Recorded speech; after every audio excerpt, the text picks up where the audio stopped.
Welcome back to the Healing Room. Tonight's topic of conversation is the cutting cords meditation. So, this is a meditation that was given to me over 30 years ago. And it was a more basic meditation, and I changed it around a little bit to add some significant pieces that I felt were needed. And to me, it's one of the most significant tools, spiritual tools that I employ for myself, my clients, whenever there is an issue with a relationship specifically, where you can't seem to find a balance or a place of peace in relationship to another person. And you can't quite figure out what it is exactly that is out of harmony with this individual. You see, we believe, some of us, that this reality and this incarnation is all that exists. But the truth is, we have been around the block many, many times. We are souls that have been in bodies so many times, thousands upon thousands of times, which means that we have encountered other souls thousands upon thousands of times. And so, if that is the case, chances are we've hit certain walls in relationships with people. And then we come to encounter them again in this lifetime. And at a certain point, we hit that same wall, even though we're not aware of a sameness because we're not aware of other lifetimes. But we don't need to be aware of the specifics of what it is that is out of harmony with this individual. All we need to know is something is not right. And I keep cogitating, thinking, worrying, having these feelings and sensations, whether it's anger, jealousy, betrayal, victimhood, whatever the energy is, whatever the emotion is, that is a telltale sign that there's something going on in the background that I need to clear up.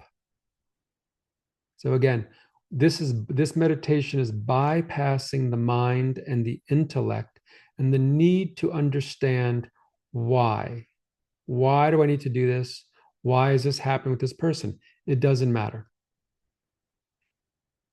So the meditation begins with calling upon the higher self, calling upon a realm that is beyond this third dimensional physical reality. We want to go to a place of higher consciousness.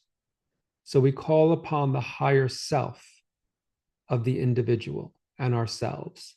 We can also call upon the causal plane. And on the causal plane, we call upon that individual and the higher self of that individual. The causal plane is where everything originates. So there's many exercises that I employ whenever I want to deal with certain things of this world, but I can't deal with it. So I have to go to a higher plane to work on the issue there, and then it will trickle down back into this domain.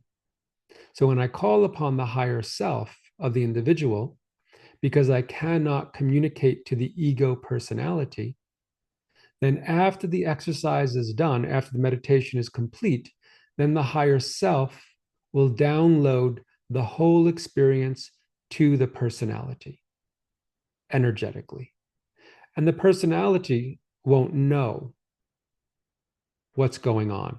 It'll just feel different in relationship to you.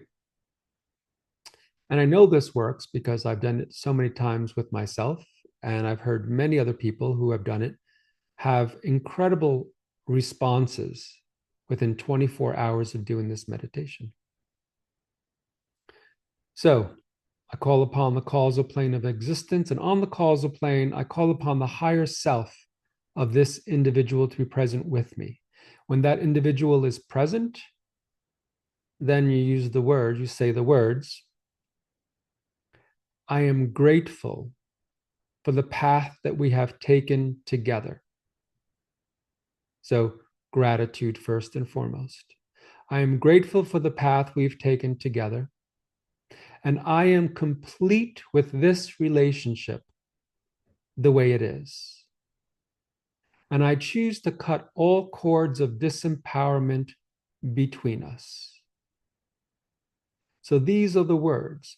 But in order for these words to work, first one must take full accountability for being cause, for being 100% responsible for creating the relationship and everything that occurred in the relationship. This is of utmost importance. Why? Because you cannot transform anything in this world if you are not 100% cause. The one who is cause is the authority. Authority means the author. I am the author of this relationship. I am the author of my reality. I am the authority in this world of anything that has to do with me. So I take 100% responsibility for being cause of everything that's occurred in this relationship in all time and space, past, present, and future. All time and space, past, present, and future. So let me go back to being cause for a moment. If I am not cause 100% of my life, then the power of creation, the power of transformation is outside of me. I don't possess the power. And someone may say, well, yeah, well, I was 3 years old and I was abused. And you're saying that I'm responsible for that? Again, we have to go beyond this singular lifetime and this experience and this reality to the fact that we have had many lifetimes, and that soul that was 3 years old is beyond 3 years old. That soul has experienced thousands upon thousands of lifetimes, and one doesn't know what that soul who was, quote, abused has done to the abuser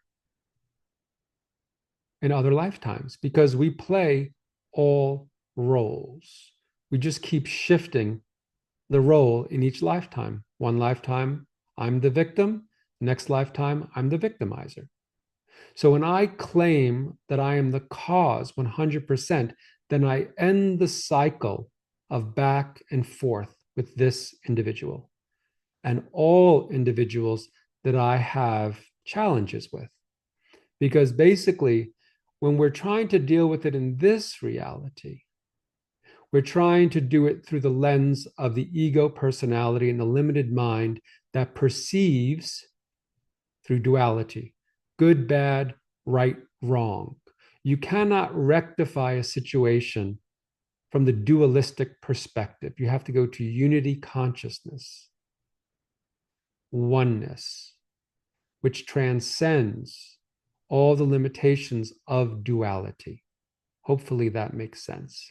This is a really important piece of the puzzle, and it deals with everything in this world. How to pull back our projections, how to deal with our reactions. Because if we are projecting and reacting, we are losing our power. We're losing our energy. We're saying that the external world is real, more real than me, than I am in this moment. And that the external world has control over me, and that's why I'm reacting to it.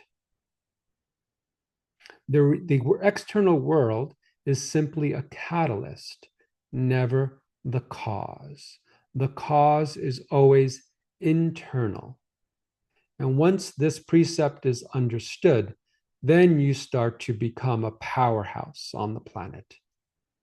You start to transform reality simply by walking in this world, because you are in the witness. You are in the world, not of the world.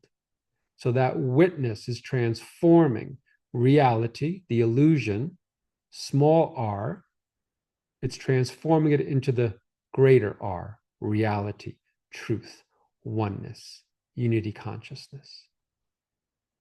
Until then, we are stuck in Maya's dream, in this web of illusion. But once you step back out of it, become 100% cause for creating reality, your own reality. Once that happens, the game is a very different game that you play in this world. So back to the meditation. I am 100% cause for everything that has occurred in this relationship. And being cause, I choose to cut all cords of disempowerment, dysfunctionality between us in all time and space, past, present, future. All time and space. You want to cover every moment in existence, every timeline with this individual. And when we do the cutting cords, it domino effects into all of those planes.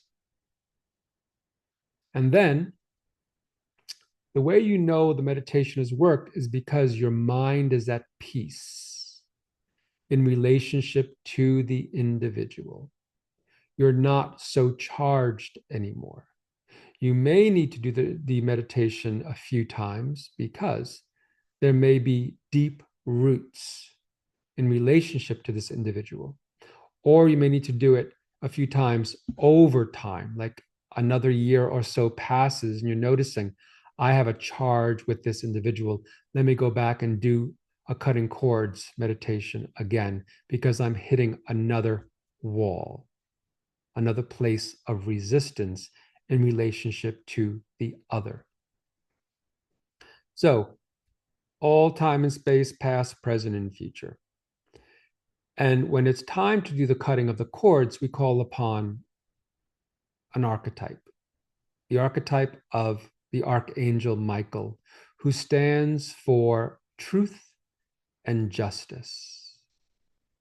And so we call upon the archetype, he descends next to us and hands us the sword of truth. We take this sword and we cut all cords 3 times. We bring the sword down and we cut all cords of disempowerment, dysfunctionality, dis-ease, whatever the words that resonate for you. We cut these cords once and for all. And then when it's done, you notice that those cords, your cords come back to you and their cords go back to them, which is exactly how we want it. Because then we are in our own field of consciousness. We're not losing energy with this individual because every time we're in a reactive state, we are losing energy to the reaction, to the external entity.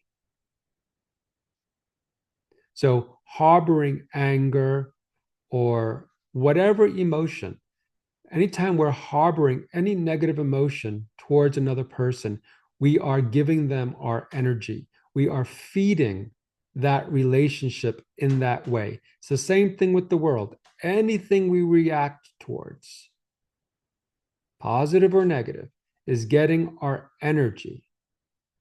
So we want to simply pull back our cords, notice our reactivity, do the inner work when that reactivity arises, realizing the external world is simply a reflection of our inner state of consciousness. And so if ever I'm reacting to the external world, I have to pull my energy back and sit with the reactivity to find the source of what just got catalyzed, what just got triggered, and then do the inner work to integrate that. But it's never the external world that is the source of our triggers, simply the catalyst. So we cut the cords 3 times. We hand the sword back to Archangel Michael. And then we look into the eyes of the individual that is before us, and we bless them. We thank them. We bless them. And we honor the path that they have chosen, whatever it is. And then we bring our hands together, right? The hands apart is duality.